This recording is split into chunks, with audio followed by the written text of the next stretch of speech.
Bucks is back on KFAN. We have 9 chances for you to win $1,000 every weekday. It's every hour from 9 a.m. till 5 p.m. 10 keywords and learn more at KFAN.com, including a keyword that's coming up in just a bit. KFAN.com for more details.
Second hour, 9 to noon underway. Joining me now, as you see, there's some renovations taking place and things, so we kind of had to take the circuitous / scenic route, you could say, to find our way back here to the studio. But I appreciate it, man. Lost. I appreciate the guidance. No, there's all sorts of things going on here, and you are in studio courtesy of Standard Heating and Air, and also follow Ben at Ben Goessling. Via X. And there's some how do you handle this time? Like I saw, and I want to get to, you did the Access Vikings podcast. I saw you and Emily and Andrew Kramer released a new episode yesterday. Yeah. So I do want to dig into all that, but just really at a base level, you kind of get to chill a little bit. I mean, I know Kwesi's down at the Senior Bowl. That's kind of a talker we can get to. Yep. But in some respects, do you get to almost be a bit of a fan for a moment and just Super Bowl teams are set, maybe even take a breath for a bit? A little bit. I mean, you certainly get to take a breath on some things. There's always like that lurking thing of, Flores got done, but then Durante Jones is in negotiations to finalize the deal with the Commanders. So they're going to need a DB coach, and they need a D-line coach and another assistant DB coach. So there's always something. The drip, drip, drip never really stops. But, overall, it certainly is. I mean, you can do that while still watching the games and being a fan and enjoying that part of it. So you're never completely unplugged from it, but it is certainly a little slower and a little more of a relaxed pace than it is the rest of the year, or than it'll be in a month and kind of going forward from there. So, it's a nice kind of respite in a sense. There's a bit of a distraction taking place in the NFL universe right now.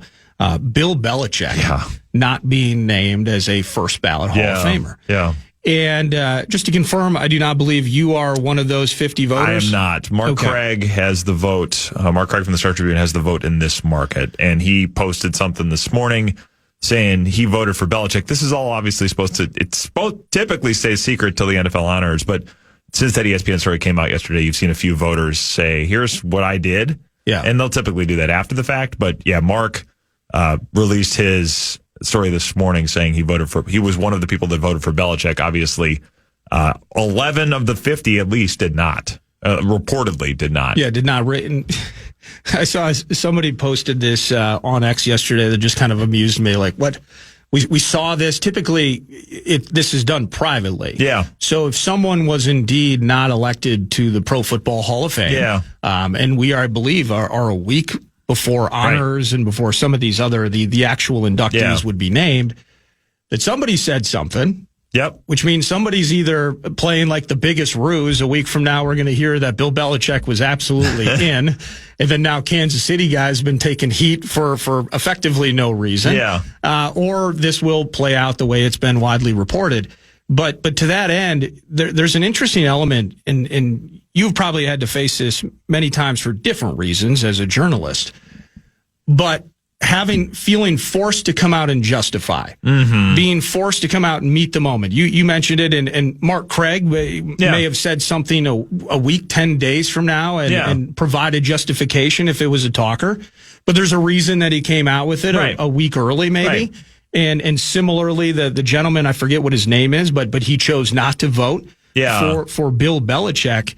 And I wonder how much pressure that potentially puts on the process in terms of does that taint or influence future voting? Yeah. And how, you know what I mean? From that standpoint where I'm going to vote yes or no. Right. There's an honor and a responsibility to that voting power that I have. Yep. But in the end, if it goes the wrong way and everyone's, looking through every crack in every dark alley to find which way you voted, that would be problematic maybe in the future. Yeah, it would influence how people vote. That's for sure. I mean, I think you want people voting what they believe the right decision is, not the one that's going to get them the least amount of flack on social media. I mean, I think transparency is great, but I think if we can handle it the right way, which is a big if in this day and age on a lot of things, but I think it may influence how this goes in the future, because now the big talker, if Belichick did not get in, the big talker next year is he going to get in this year? And who's going to change? Because the voting panel doesn't change a lot. It's generally people, if you have the vote, you have the vote for a long time. They review it, but there aren't a whole lot of changes to that 50 typically. So that's going to be a thing for the better part of the year. And, when people, you can find the list of the voters. It's not secret. It's not, splashed everywhere, but it's easy enough to find it if you go on a little bit of an internet search. So there's going to be people that probably hear about this throughout the year. And the other thing to mention here is that this process has changed over the last few years. I mean, just working with Mark, I've heard, a lot about how this process works.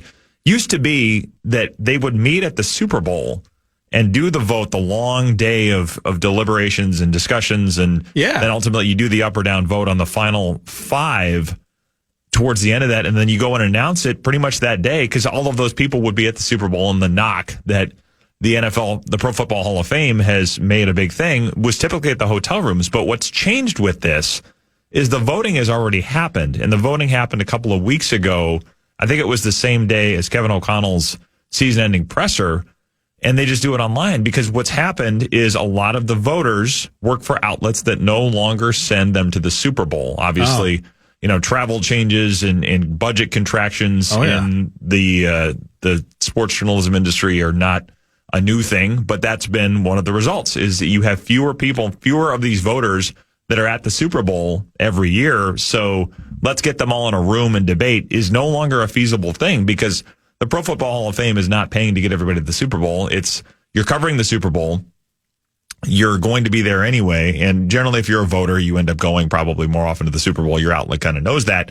But that process has made it in part so that the voting happens earlier, which leaves more time between when the vote happens and when the actual announcement happens at NFL Honors for something to leak like this. And then that, changes the whole conversation around it too. And probably is going to cast a fairly large pall over this class. And, it's news. If it gets out, then you talk about it. I mean, I'm not saying that anything should be embargoed or suppressed that way. If somebody decides to leak that Belichick didn't get in, that becomes news. So you just react to it and you follow it and you report the story as you do with anything else. But that process, and the changes in that process, I do think have shifted how this can play out. And the fact that a leak like that happens is a result of the fact that the vote happens so much before its actual announcement.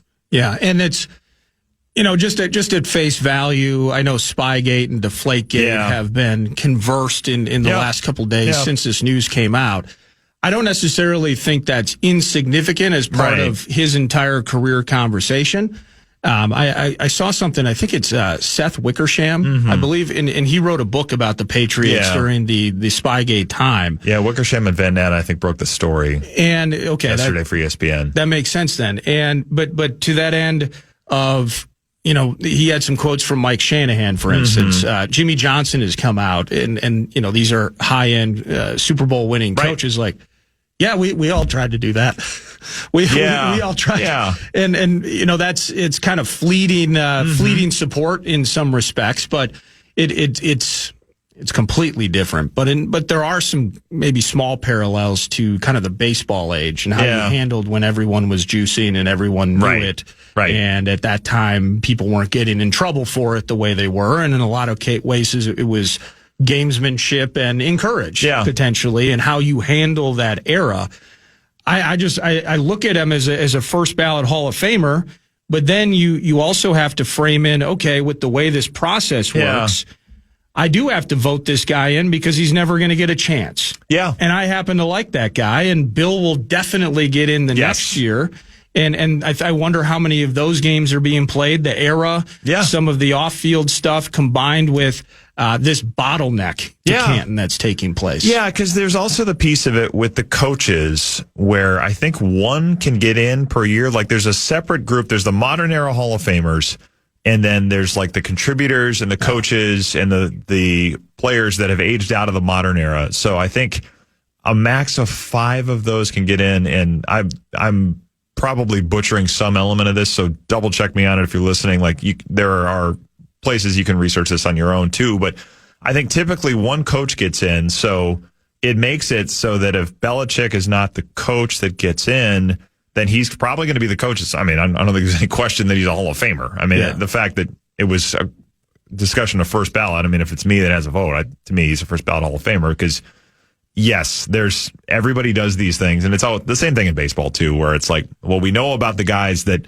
have been caught with steroids, but there were probably a lot of guys that did it and didn't get caught. So how do you play the moral arbiter part of it is always difficult too. But with Belichick, it's like the record is what it is.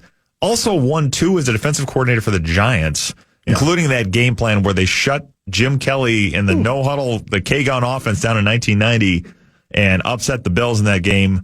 Got to one as a defensive coordinator for the Patriots, I believe. They lost to the Packers in the mid-'90s. So, like, the resume is pretty unmatched other than, maybe Vince Lombardi in the history of the game. So, I mean, he's going to get in. But, yes, what it does is creates this bottleneck where if he's the coach next year, you have Mike Shanahan, who won 2 of these things, is still waiting to get in.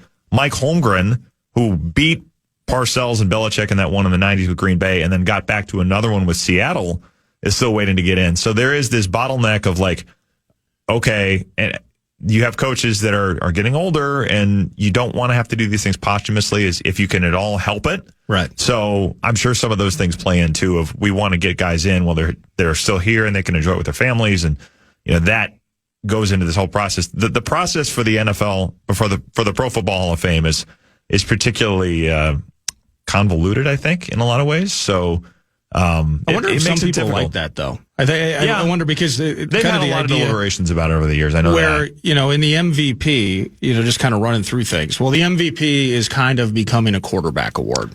Last guy to win it that's not a quarterback was Adrian Peterson. Our guy, my first year on the beat.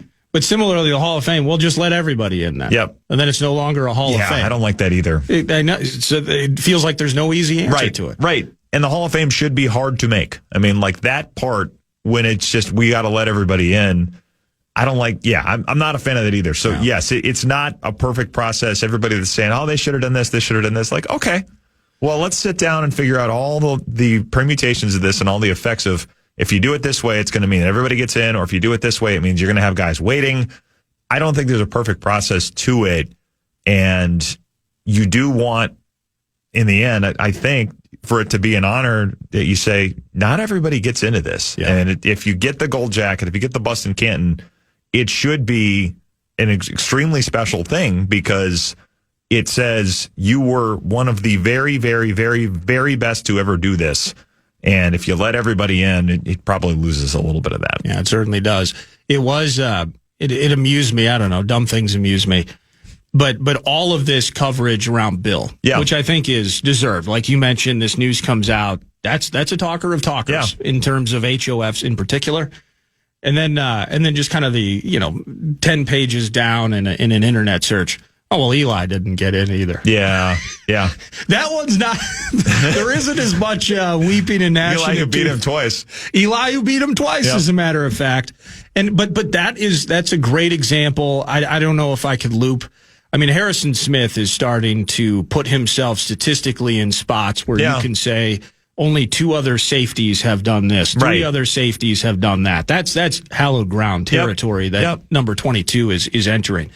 And so we'll see how that unfolds. But Eli, 2 unbelievable playoff runs. Yep. Defenses were pretty good. Yep. And I don't want to water down an entire guy's career into 2 throws. Yeah. But you had helmet catch with David Tyree. Right. Brilliant moment. Yep. And then Plaxico, I think, is the one that seals it in 07. Manning. Well, Plaxico in the in 07. Yeah. And I'm jumping ahead of you. How about that sideline grab by Mario Manningham? Yep. Well, it was just kind of, I mean, he had a team that we had somebody's has got to go game against Eli and the Giants. They had started like 0-6. Very tenuous up and down stretch outside of those 2 runs. Yeah. That's one for me. Like, it's probably the Josh Freeman game, wasn't it? Oh my goodness. I think it was. I mean, the Vikings, I think, had 1 win and the Giants were winless in that game. So I think that's right. I think we brought the Josh Freeman game. We brought Freeman. We brought Freeman to the party. Yep. You know what? Eli got the best of us that night. He did. I think he was. It would have still been there at that point. I mean, I think you're absolutely dead on. In fact, that one's going to require a little more deliberation in terms of whether or winning not the Josh Freeman game is not the thing that makes his Hall of Fame case irrefutable. One more maybe NFL a large topic, and then I do want to pause and jump into the purple and maybe a bit of the Super Bowl. Mike McCarthy to the Steelers. Yeah. And so the interesting thing for me is it goes completely against their hiring practices over the last 50 years. Yeah. And so McCarthy at 62. Now the difference there as well is this is a team without a QB. Right. And you can point to some reason. And McCarthy, by the way, no failure in the NFL himself as a coach. But he is 62. Yeah. I was thinking the Shula kid was for sure, right? Yeah. Like mid-late 30s. Mm-hmm. Like that felt like a Rooney hire there. Yes. They go with McCarthy. What are your opinions on that? Yeah, I mean, the age thing is what makes it really interesting because he is almost guaranteed to be the shortest tenured Steelers coach since whoever was before Chuck Noll. I mean, that's what you're looking at. Chuck Noll obviously was there for 20 some years, maybe even close to 30 years, because it would have been the early 70s to, I think, the early 90s. He went straight to Bill Cowher in 92. Cowher is there until 07, I think is when Tomlin got 07. there. Yep. So 15 years there, and Tomlin obviously has been there for 18-ish. So unless Mike McCarthy coaches until he's 80, he's probably going to be the shortest tenured Steelers head coach in a very, very long time. So, yeah, it is not the way the Rooneys go, which made it very interesting that they did it, because you also have not seen them typically hire a retread coach. And, we can say that about Mike McCarthy at this point. This is a 3rd chance at it. Obviously won the Super Bowl in Green Bay, had some teams that went to the playoffs in Dallas, but never was able to get it done. So this was an interesting one because it is so different. I mean, the Rooneys, for good reason, have been the gold standard of NFL owners because of how stable they've been. I mean, you've heard the Wilfs talk a lot about the Rooneys are the type of owners they want to be. They're not knee-jerk. It's a family ownership. They take the long haul. They do things the right way. They care about winning. I mean, all of those things are ideals that people hold the Rooneys up with. It doesn't mean this is a bad hire. It's just very unusual and very unique for them. And then the fact that he's like, well, coming back with Aaron Rodgers? Yeah, why wouldn't you want to? I mean, it's like the fact that we are actually entertaining the possibility of the two of them getting back together 8 years or so after Rodgers helped get him fired in Green Bay is very wild to me. But yeah, the whole thing is it's fun, but it's very not what I expected from that particular franchise. So the Steelers from 1969 to now, 3 head coaches. Right. We know that. Noel, Cowher, and Tomlin. Prior to that, but this is why I bring this up, McCarthy's their 17th head coach. Yeah, they had good. 3 coaches for 50 plus years, and then you're like, oh my goodness, Bill Austin, Mike Nixon, Buddy Parker. Buddy Parker's the only of the previous 13 or 14 head coaches to coach even more than 50 games. Yeah. So they were in an awful spot before Chuck Noll came along. They had a couple of co-op teams during the World Wars, I think. There was like a card pit. Like they co-opt with the Cardinals, and then Phil Pitt, they co-opt with the Eagles, because you had a lot of players, I believe, off at war. So to fill out the rosters, they needed to get these two teams together. You'd have to go. The Phil Pitt Steagles, I believe, was the name of the team. I think during the 1940s, it was either World War II or Korea. Yeah, you nailed it. 43 and 44 seasons. Yeah. They combined their team with Philadelphia. Yeah. It's very strange, but that was not a team that before Chuck Noll came in had a lot of success. In fact, they would have been in the NFL, the old NFL pre-merger, when Chuck Noll was hired, and this is the third coach they've hired since then. So that's just, it's wild, the level of longevity, but you're right. Before that, not great. So they've had a lot of hires that have changed the whole narrative of that franchise in a major way. That's Ben Goessling, Star Tribune, StarTribune.com. I want to shift the focus back to our favorite football team. It's not that headlines and news bits are dropping by the hour here, but some functional intrigue while we're about to watch a Super Bowl, and our team is down at the Senior Bowl with focuses on the draft and what's next plan, 2026 edition for the Purple. We're going to shift gears to that with Ben Goessling in studio. I'm Nordo in for PA, and Brett Blakemore produces with a cash giveaway opportunity. The cash thing, the fan wants to give you a shot to win bonus bucks. The National Cash Contest at KFAN.com. The keyword this hour is dollar. The keyword is dollar, KFAN.com. Keyword. If you want to chime in what's happening with your favorite KFAN shows, it's very easy. You can make your voice heard on the Bradshaw and Bryant KFAN text line. Just let us know what you have to say by texting your message to 64686. That's 64686. Standard text message and data rates apply.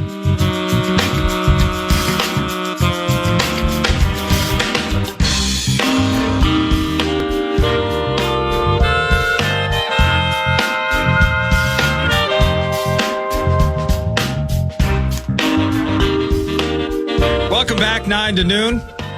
It's 10:30. It's Nordo in for PA. Ben Goessling of the Star Tribune's in studio now. Ron Johnson around the corner, top of the hour. Let's just dig into it. You guys do the Axis Vikings podcast, which I enjoy. And again, quieter time of the year, although never completely dormant. Right. The what ifs. The guy we wanted in the draft is facing the guy we gave away. Yep. And it's not even just via the podcast. That has to be over the course of the last several days, really from the final snap in the NFC title game. That's kind of been the driving force of things, right? Yeah. Like we never went up, and there's confusion and gray area in terms of, did we really offer the house for Drake May, or did we pull back? Yeah. You can have that argument. Again, none of us are in that room.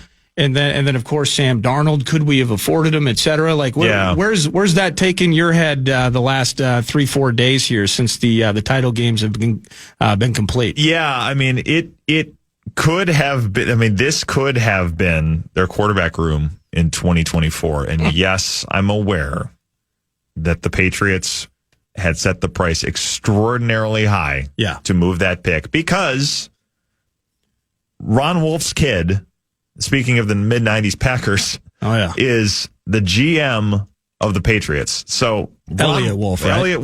Elliott Wolf, who also came through Green Bay. So if there's somebody who's going to understand the value of a franchise quarterback, I would think Elliott Wolf would be somebody that would have a pretty visceral understanding of that. So it made it very difficult. They did try. I mean, they did try to make a big move up, and I think the 2 first-round picks in 24, it would have been the first rounder in 25, and then you would have had another swap of some type. And that had kind of been the going rate on moving up to that pick, and that's like the Trey Lance deal. Yeah. And I think there's one other one that kind of sets that price, and it would have probably taken more than that. So, yes, if you didn't give away the entire farm, and, maybe the Patriots were like, there's nothing you can do that's going to get us to move this pick. There's part of me that believes that. Yeah. Yeah. I mean, I think because at some point, if the offer is so big and you're saying no, it means you think this guy is that great. Just take him. And obviously, to this point, it looks like it's a wise move when they're back in the Super Bowl this quickly. So, very much, I remember sitting in this room several times talking about how this was the guy that Kevin O'Connell had at the top of the list. I mean, Josh McCown coached him in high school. I think they saw a lot of, Matthew Stafford type traits with him, and they were very, very excited about him. They were excited about him back to, when they were looking at it in 23. So they 100% wanted him. Now, the fact they didn't get him, yes, it changes the whole narrative of things. And yes, it makes it more complex because the Patriots were picking high enough that they could take him. And that's, you kind of just say, okay, that's, how life goes. I mean, there's not a lot you can do about that. You needed teams, as Kevin O'Connell put it at the time, to be complicit in the trade that they wanted to make. And the Patriots were not. So you lose him. And then Darnold, I mean, that's the one that I think becomes a little more complex because they have him.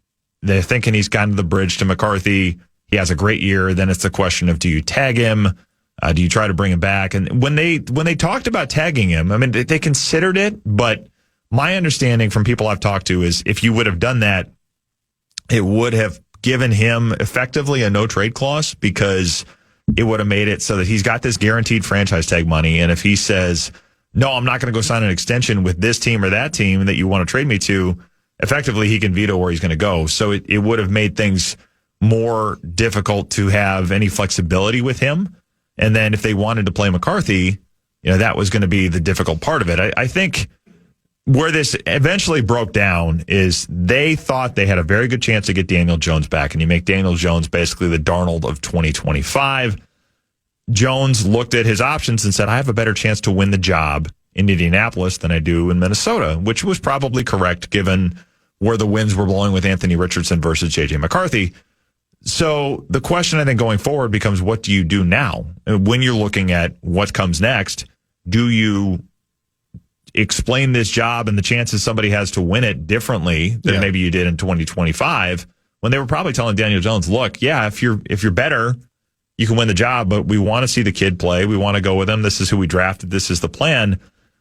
That, when I asked Kwesi about that a couple of weeks ago, he said, yeah, this is going to be a lot of what we talk about. It seemed to be a little more openness to it. So I think in the end, the through line of this is if they had gotten May, May is probably the starter this year. I mean, they would have, if they went that way for McCarthy, they would have gone that way for May probably as much or more.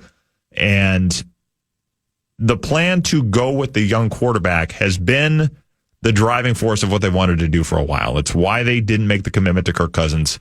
It's ultimately why they didn't make the commitment to Darnold last year, because they wanted to see the young quarterback. They were hoping for, if the young quarterback hits, you've got this veteran team around him. You've got this effectively financial surplus for a few years because the quarterback is cheap and he's playing at a high level. You open yourself up to the fact that it may not work, which obviously it did not work the way they wanted this year. So it puts you in that spot. But I think a lot of their strategy through this whole thing was tied to the young quarterback. So when you didn't take May or didn't get up to get May, it makes it more likely that you're moving on from Darnold to McCarthy, even if McCarthy is not as proven or as seasoned and coming off the injury. So there's a lot to it, and it's going to be, I think, a difficult thing for Vikings fans to watch. I think the thing that I've come back to a couple times on this, though, is it does tell you that Kevin O'Connell's eye for the quarterback position is generally pretty good. I mean, he was still the guy saying Sam Darnold can still be a player in this league. He's the guy that resurrects Sam Darnold, and then Sam Darnold is in the Super Bowl a year later. He obviously was very high on Drake May, and a lot of people were, but so you're not terribly far out on a limb there. But he's been right on a number of these things. I think he was right about being able to make things work with Kirk Cousins in this offense. Probably Daniel Jones to an extent too.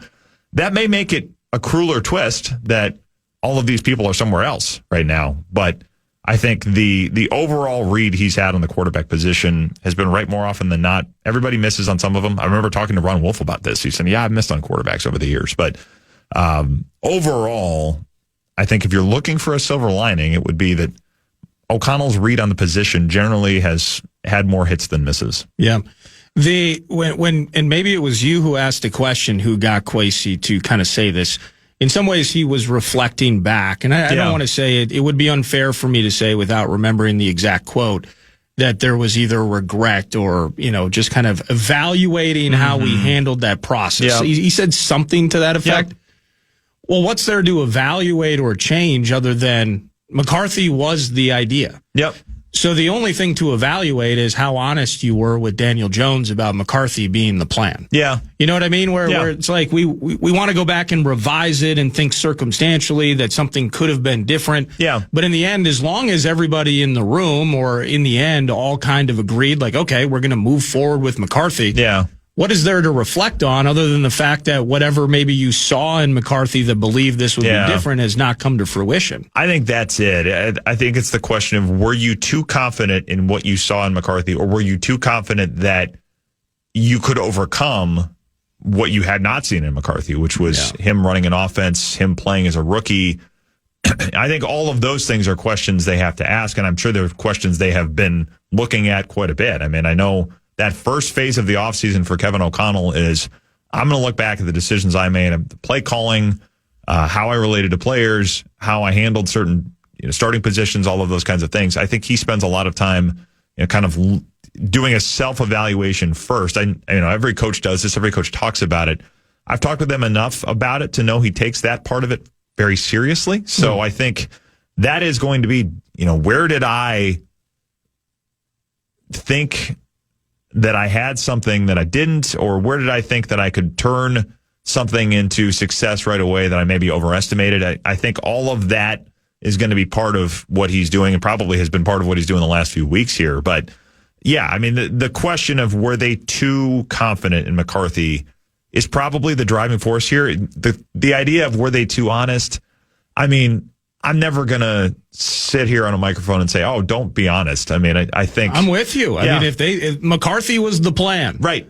So I appreciate the honesty. Yeah. I appreciate that aspect. Yep. We're not trying to hoodwink people into potentially being completely malcontent, disgruntled folks riding the pine, right? I may be naive, but I hope that there's a way to say, we're going to be honest and we're going to do things, we're going to mean what we say in pro sports, and that can still work, and you can still win with that. I think overall, people appreciate that and respect that part of it. I've talked to agents about that, where they say, yeah, we appreciate the fact that they kind of tell us what they're thinking, and we don't have to play the guessing game. So, yeah, maybe that puts you in a bad spot sometimes. And being in the building probably didn't. I mean, Daniel Jones probably isn't daft. Right. To how, conversations and various things. I mean, he has eyes and ears and can see where this thing's going. He was once the young quarterback that everybody was thinking about as the apple of their eye. So he knows what that looks like.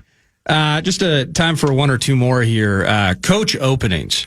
So it's not the sexiest talker. Right. The A topic, of course, Flores finding his way, and we're all kind of, maybe might you say, pretty confident that given McCarthy now joins the Steelers, that our defensive coordinator will indeed be Brian. I think so.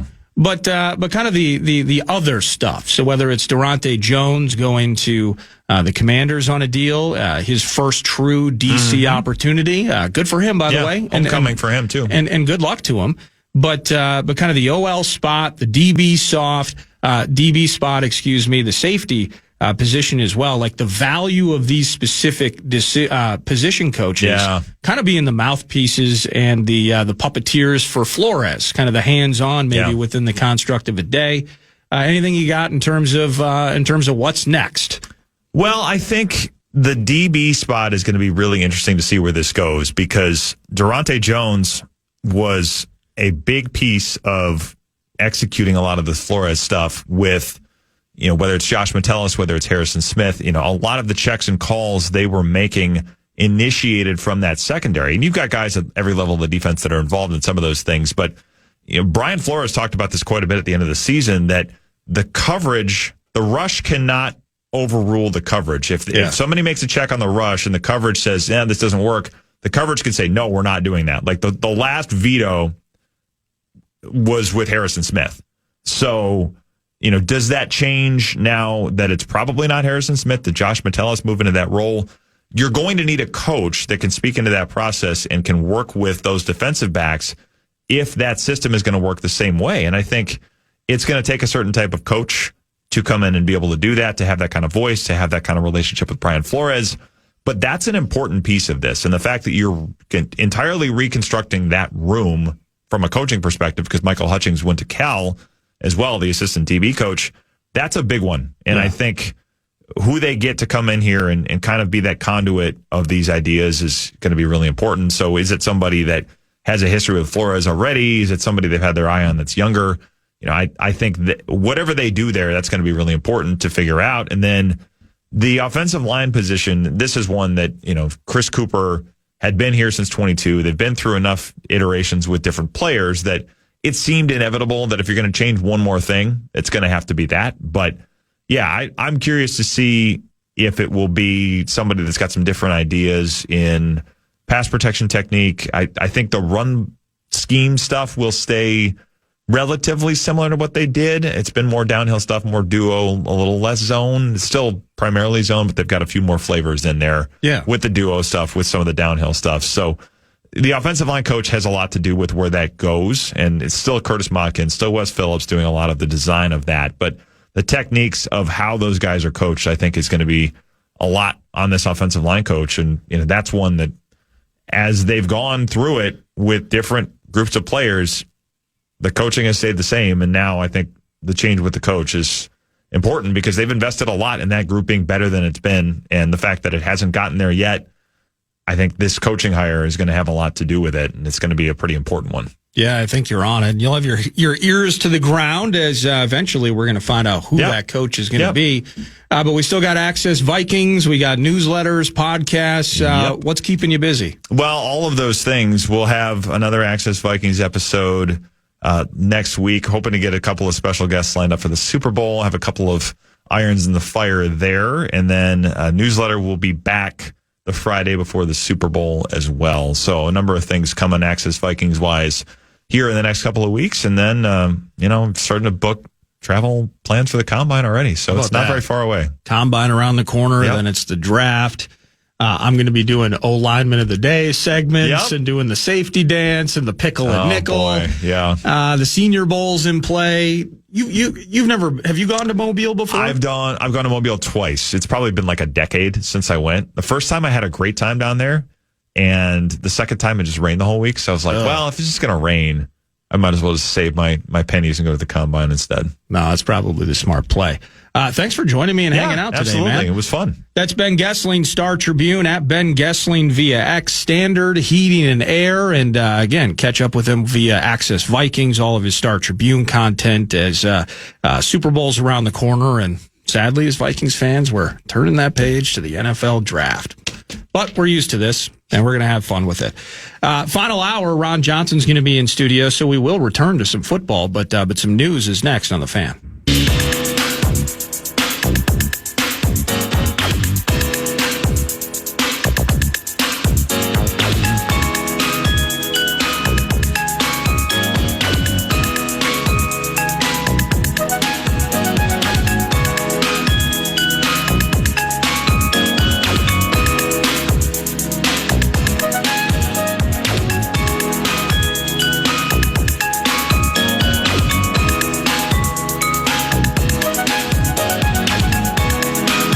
Welcome back. It is, we got some news for you brought to you by The Casino at Canterbury Park, CanterburyPark.com. It's poker, blackjack, and table games all year round.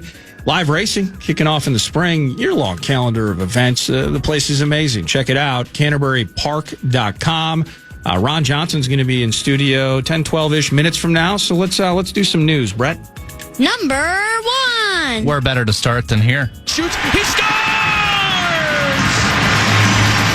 Huge goal. Second shootout goal of the air for Kaprizov. Volstead out to greet him. Donato speeding through the slot. Took a shot. Blocker save. Volstead and the Wild win. He flushed out his right arm. Denied Donato. And the Wild stormed back from a 3-0 deficit. They stunned the Blackhawks in the shootout. 4-3 the final. The Wild back in action tonight. Grand Casino Arena take on the Flames. Pre-game 6:45. Puck drops 7 o'clock. You'll hear it right here on The Fan. We found out Gus Bus in the nets, as John Hines confirmed earlier in the show. I gotta love what the Wild are doing lately. They're playing well. They're not getting results every night, like they're losing overtime to the Panthers. That's a really good team. They're playing really good hockey overall. It's hard to complain. Yeah, and chatting with Fallness, kind of there can be an argument made in some cases, taking teams seriously, the confidence that a John Hines has in this team to be steadfast when you're down 3-0 like you are the other night, first time in a year and change or whatnot, that they had overcome a 3-goal deficit. So you have the confidence that they can overcome some of those things. The only thing I would say in disagreement, you can tell me I'm wrong, Brett. Like I'm not staying up late at night thinking about it, but the idea that is the confidence in this team, do they have confidence to the level of we got a little push button to us? And so then you do have bits and you do have conversation pieces where you're sitting here looking back at a Blackhawks victory, dig that, but you're looking back at a team that wasn't ready for the jump. I heard the head coach say it, then I heard Radio Fallness say it. Nobody was on time today or something to that extent. And I'm just thinking, well, okay, that's cool. Really good team, tons of confidence. How about we are ready from the jump? And let's be that way tonight against they're not a great team, but kind of a grimy team, or at least they've played us very competitively, very well, the Calgary Flames. So in that idea, confidence can be good. It's clearly not push button. Do we put ourselves in spots that make it tougher than they need to be? 21 OT/shootout games, most in the NHL. Let's just win it in regulation tonight. I would appreciate that. But at some point, of course, podcastable. You can listen to that before the game this evening. The interview I did with head coach John Hines. And again, shortly after 7 o'clock tonight, the puck drop at Grand Casino Arena. Then they head to Edmonton. Then they come back against Montreal. So it's a total, I believe, of 4 games, a little sprint to the Olympic break. Let's take 8 and give 0, please. Number 2. Your Minnesota Timberwolves, they're back in action on the back half of a doubleheader against the Thunder tonight, Target Center. I'll be in attendance. 8:30. It's a late one. You'll hear it on the Timberwolves channel and the iHeartRadio app, as is every game for your Minnesota Timberwolves. They win against what looked like to me is a non-basketball elite mind. It looked like a JV Maverick squad in their throwback uniforms last night. They do get the win, 118-105. But the Thunder, a much bigger test tonight at home. Yeah, I'm just there were, you would talk about a team that kind of makes it tough on themselves. Loved what Julius Randle was doing last night. Ant gets teed up and just kind of, just some frustrating moments, albeit in a game that felt like even by halftime, I mean, there's just no way the Wolves are losing that game. They had lost 5 straight. Now they've won 2 in a row. I dig all that. Tonight, yes, certainly a significant mountainous step up in class against the Thunder. I want to know about this toe thing. I'm just kind of fascinated by it with Ant. You hear about the Giannis news and all that. Like by the time, next. And I would definitely like Giannis on my team. Spoiler alert, didn't mean to ruin your flow and news here, but I just want to know, like, what is it like when I hear like there's an infection in the toe? I'm thinking about like gangrene or something. I'm thinking about just something that you would never want to pop up in Google Images. You just don't want to know what that looks like. Like, is it just swelling? Is it inflammation? What is it? And to that end, they've been managing this, it sounds like, for a large bulk of the season, but he placed 38 last night. Now he's got to get after it against the Thunder. How much is this affecting him? And I don't need to see the toe. I guess I went down a road there. I don't want to see the toe. I guess I don't want to know what the infection is or how the whole thing works. It just sounds gross. That's all. But excited for this one tonight and tomorrow. Actually, we're going to be focusing kind of on how they handled this back to back. There will be some Wolves conversation on a Friday 9 to noon as well. So looking forward to that. But go beat those Thunder, please. Number 3. You mentioned it. There's 4 teams that NBA insider and known Tottenham fan Brian Windhorst mentioned as destinations for Giannis: Golden State, Miami Heat, New York Knicks, and your Minnesota Timberwolves. And he even said with the Wolves, quote, "There's something from what I understand Giannis has interest in. The Timberwolves don't have the draft picks and don't have the young players. They've got to center around veteran players, but that is something we should keep an eye on as well." Yeah, interesting. It is interesting. The one thing, what do we don't have? We don't have the draft picks, and we don't have. I mean, we've kind of put ourselves in a spot here. So if you're the Bucks right now, and on a nightly basis you're trying to win games with, you like the addition to Miles Turner, and except it hasn't worked out the way it was. The Miles Turner in Indiana is not the Miles Turner with the Bucks. Kuzma, always been, if you need 20 from him once in a while, you'll get it. Sometimes, sadly, in a lopsided loss, he's not going to run or own games for you. And then you got A.J. Green and Rollins kind of running up top. Gary Harris has been very much a bounce-around player for a number of years. They were trying to make Kevin Porter Jr. work. My point is to all of this is that this team needs a significant rehash that includes an influx of draft talent, that includes young quality at big spots. And for at least from a draft capital standpoint, the Wolves absolutely do not have that. Now, there's potential for quicker turnarounds, but that might include, if you're making a move, bodies for bodies, that might include a Jaden McDaniels. How frustrated would some of you be if the team has Giannis, but then you also see a team where, wait a minute, we don't have Jaden McDaniels anymore? Would Dante DiVincenzo go back to a spot he played previously in his career in Milwaukee? And are you cool with shortening the bench, shortening the roster, but significantly, of course, amplifying what you have as the main feature? Tim Connolly should not be counted out given how he's navigated some things. Tim Connolly certainly very game for these conversations, and I'm not surprised that they would be part of the chats in terms of making a move. I'm still kind of looking at things and thinking, I don't know if we have enough.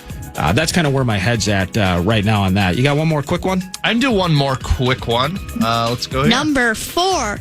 Speaking of Ron Johnson about to enter the studio, there was a border battle last night. You heard it right here on the Fan. At the end of the first half, your Golden Gophers led the Wisconsin Badgers 35-17. Badgers then went to roll, win the second half 50-28 to then win the game 67-63. Your Golden Gophers now 10-11 on the season. Not the most shining second half in the Kohl Center in Madison for your Gophers. Yeah, and I heard I heard Nico's post game. He was kind of like, "Damn it, I'm tired of feeling like this." Team's lost, I think, 6 in a row. Doesn't this kind of feel? Whether Parker Fox, he's been in, I believe, earlier this week, and maybe we'll get the chance to hear from him next week in terms of just kind of getting a pulse on the maroon and gold. But when you're only about 7 deep, why am I completely? Is it Cade Tyson? I believe is their big timer that's out. He doesn't play in this game. I don't know what the long-term or short-term situation is with his health, but you're already so short. You're already without 2 starters for the year. Your leading scorer isn't in the mix, and you're trying to win games in this conference, and you're already playing a super short bench. You're going to run out of gas, and you got guys on this team that are playing every single freaking minute of every single game. And they just don't have they just don't have the resources, it seems like, at this point to get over the hump. So it's not necessarily, I mean, I don't want it to happen, but it's not surprising that you're going to see instances where they got you in that first half, but then you can see tired legs and really just kind of, in a situation where you don't have answers to that, and they come charging. And sadly, we've seen it a couple times this season already, in recent weeks, in fact.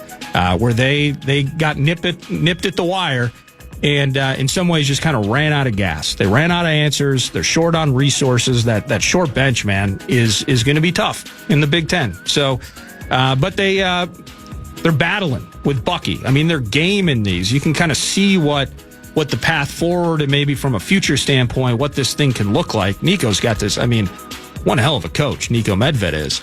But right now, he's not going to work maybe with enough to find W's in some of these tough matchups.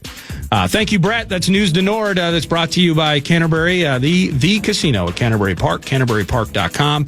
Ron Johnson in studio for the final hour next on The Fan.